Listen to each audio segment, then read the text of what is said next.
Kamusta mga Chilyonaro? This is Jon Orana from Negosyo University, and today, sasagutin ko one of the questions that I received from Facebook from a mom with 5 kids.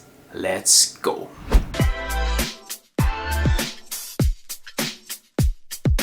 Alright, hey guys, it's once again it's Jon Orana, and today sasagutin ko one of the message from Marisol, okay, one of our followers. So I'm gonna tell you guys a story. Sabi niya, I'm just a beginner in online but I want to learn more from it and I want to earn online.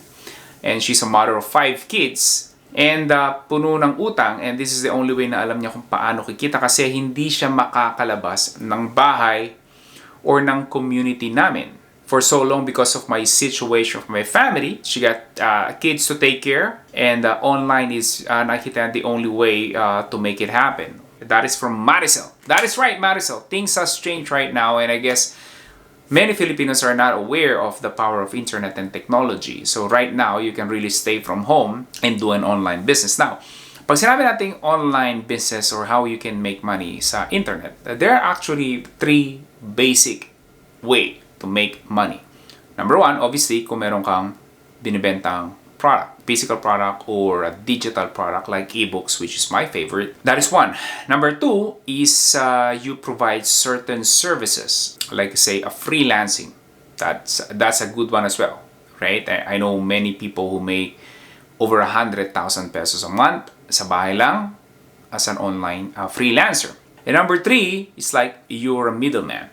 So ibig sabihin, it's not really your product. You're not really doing services, so you're like just a middleman. Well, technically, you're still selling. Say you have a website, you have a blog, you have a follower, you can make money from advertising or promoting someone else's product. So basically, you are a middleman. Now, if you guys can see, there are so many ways to make money. If you search sa internet, paano kumita sa internet or how to make money online, there will be billions of search results. So now, saan ka nga ba dapat magsisimula? Well, for other platform or business model, I really cannot give you so much comment on that. I can only talk about selling digital products or online courses and ebooks and audiobooks because that's what I've been doing rather for many years now. But here's the key, my friend, here's the key.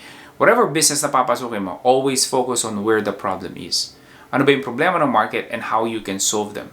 Because it is so much easier to sell any product or program or courses or ebook or anything at all if a product solves a problem.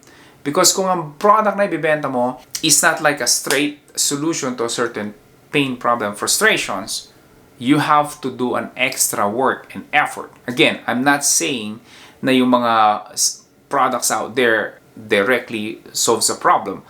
May mga bagay na it sells a lot but hindi naman. For example, I'm gonna give you more example. Let's just say mga high-end bag like mga Louis Vuitton and Hermes and all those kind of bags. Initially, it may not appear that it solves a problem, but whenever people buy stuff, right? Minsan they buy it for status.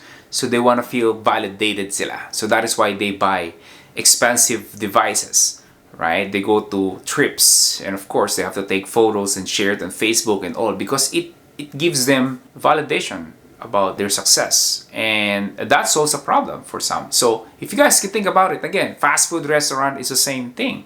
Why? Bakit ba bumibili ng mga tao? If you think about it, it's much cheaper na mamalengke ka, magluto ka sa bahay, mas marami makakain with the budget that you have kaysa just kumain ka sa isang fast food or sa isang restaurant. Again, it may not be a straight solves a problem, but if you think about it, the reason is people buy from fast food because they don't have time, right? So it solves the problems. There's always been like that. So think about it.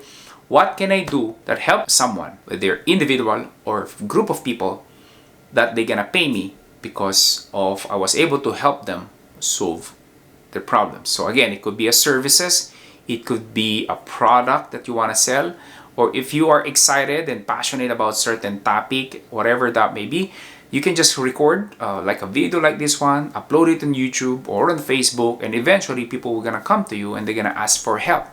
So maybe you can become a consultant, maybe you can become a freelancer, or maybe you can create a digital product and sell it to them para mas scalable yung income mo.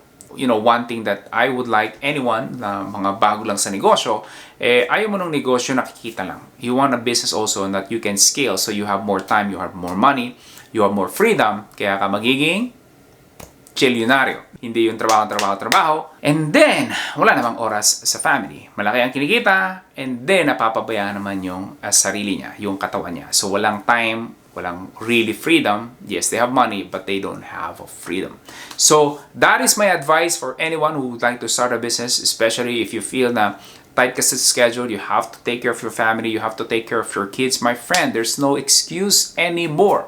Because sa pagnenegosyo, they're not looking for how intelligent or smart you are, o yung IQ mo, or may tinapos ka ba, may degree ka ba. They're not looking for how good looking you are, or how smart you are. Wala po lahat yun that normally basis sa employment world.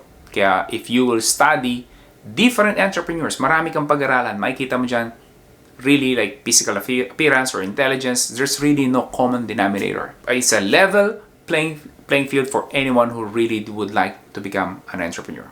So that is my answer for you, Maricel, and to anyone.